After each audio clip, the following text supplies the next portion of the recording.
Assalamualaikum dan selamat sejahtera. Kembali semula ke dalam IN YouTube channel. So, macam yang korang tengok tajuk kat bawah, hari ni kita nak cerita pasal sumpahan Dayang Kemunah. Takut gitu. Jadi, siapa Dayang Kemunah ni? Jom aku cerita.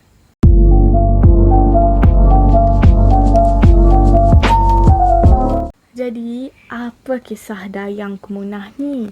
Dayang Kemunah ni adalah orang yang telah mencetuskan sumpahan ke atas kebanyakan masyarakat di Sarawak untuk tidak memakan ikan patin.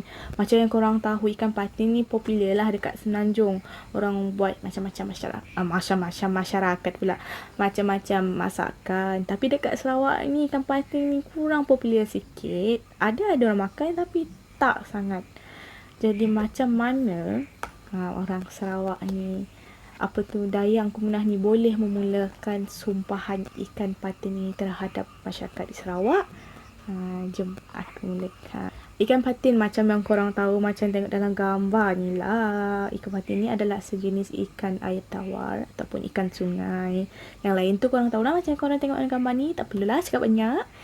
Jadi, kita ceritalah yang lebih lanjut. Okey, masyarakat Melayu Sarawak dulunya kebanyakan berasal daripada Nusantara, Indonesia. Lebih spesifik lagi, kita spesifikkan asal daripada Riau yang terletak dekat Sumatera Barat. Jadi ceritanya, konon kata orang tua pada zaman dahulu, ada seorang nelayan yang bernama Awang Gading telah menemukan seorang bayi perempuan di atas batu di pinggir sungai. Macam mana tu? Tapi Awang Gading ni bila tengok baby tu kesian lah. Jadi kita bawa lah balik baby tu ke rumah. Bila orang tu kata kononnya lah baby ni adalah keturunan Raja Ikan dekat sungai tersebut. Jangan banyak fikir. Aku pun malas nak fikir. Cerita kan? Ayah nak fikir panjang sangat. Macam mana ikan tu boleh beranak manusia? Tak payah fikir. Jadi kita teruskan lah. Bila dibawanya balik Dayang Kemunah pula. Oh lupa, yes.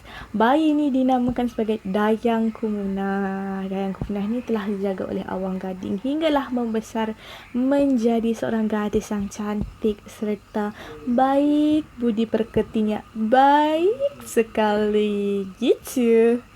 Jadi bila dah ada yang gadis-gadis cantik, mesti ada hero yang ganteng cantik gitu. Cantik pula.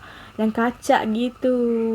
Jadi pada satu hari, seorang pemuda yang bernama Awang Keusuk telah lalulah depan rumah Awang Gading ni dan terlihat Dayang Kemunah tengah menyedai baju macam ni. Sedai baju. Sedai. Bila terpandang jatuh hati lah gitu. Mesti cerita memang klise. Pada zaman dulu lagi, cerita kan cerita Melayu. Mengutuk. Terbaik. Okay, bila lah Awang Keusuk ni terpandang Dayang Kemunah jatuh cinta, lalu masuklah meminang. Dayang Kemunah ni, okay, jom kita kahwin, tapi dengan satu syarat. Ada syarat pula. Dengan satu syarat. Syaratnya adalah Dayang Kemunah tidak akan ketawa dan jangan sesekali membuat Dayang Kemunah ketawa ataupun minta Dayang Kemunah tu ketawa. Syaratnya kedengaran agak pelik, tapi sebabkan rasa sayang, rasa cinta Awang Keusuk ni pun diturutkan lah. Lepas seminggu tu diorang pun kahwin. Orang kata bagai pinang dibelah dua. Setelah beberapa minggu kahwin, Awang Gading pula. Awang Gading pun meninggal dunia. Bila meninggal dunia Dayang Kemunah ni sedih, murung berapa lama. Tapi kesedihannya pun terubat dengan kelahiran 5 orang anak setelah perkahwinan dengan Awang Keusuk. Jadi ceritanya bermula di sini ya. Ceritanya macam ini. Pada suatu hari, anak bungsu Dayang Kemunah dengan Awang Keusuk ni baru belajar bertatih. Bertatih tu apa? Cara nak belajar berjalan dekat sarang rumah. Masa tu dekat sarang rumah. So bila tengok gelagat anak bungsu ni, orang lain ketawa lah. Bila ketawa macam Tiba-tiba dalam orang ketawa tu, Dayang Kunah je tak ketawa. Dia macam, macam ni, poker face. Dia macam, macam tu. Macam tu Okay, ambil muka tu. Tapi bila Awang Kusuk ni tengok macam, kenapalah bini aku ni tak ketawa. Aku ni teringin sangat. Kahwin lama-lama dengan Dayang Kemunah ni tak pernah tengok isteri aku ketawa. Lepas tu, Awang Kusuk ni menyatakanlah hasrat ni kepada Dayang Kemunah, cakap, aku nak tengok kau ketawa. Mula tu Dayang Kemunah tak naklah ketawa. Tak naklah ketawa tiba. Tak naklah ketawa, tak nak. Saya tak nak ketawa. Tapi Awang Kusuk ni memang orang kata nak berhajat, betul-betul lah berhajat. Oleh kerana desakan daripada Awang Kusuk ni, Dayang Kemunah pun tahulah. Bila sahaja Dayang Kemunah ni ketawa, secara tiba-tiba tumbuh insang pada mulutnya. Seng, tereng deng deng deng. Bunyi guruh sikit. Gitu. Bila dah tumbuh insang dekat mulut, Dayang Kemunah pun larilah pergi sungai. Masuk dalam sungai. Masuk dalam sungai tu, barulah Awang Kusuk ni sedar atas kesalahannya, mungkir janji sebelum berkahwin dahulu. Jadi sebelum Dayang Kemunah ni masuk dalam air, dia pun berpesanlah kepada Awang Kusuk supaya setiap keturunan daripada Dayang Kemunah dan Awang Kusuk ini tidak dibenarkan untuk makan ikan patin. Sebab kalau diorang makan ikan patin, itu diibaratkan memakan keturunan diorang sendiri.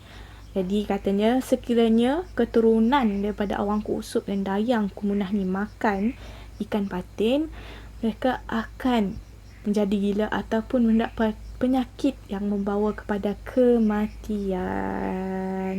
Oleh daripada itu, orang kata semenjak daripada itulah bermulanya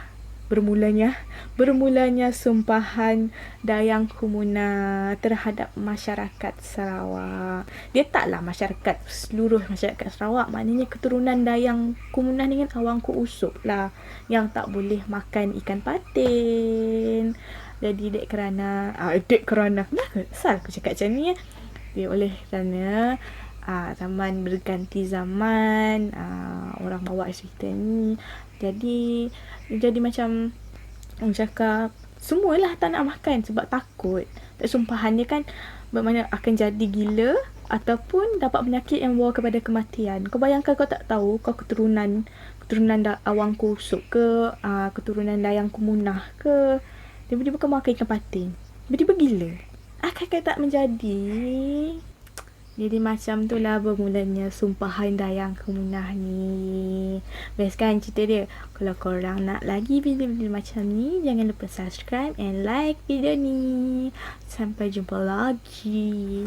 Bye.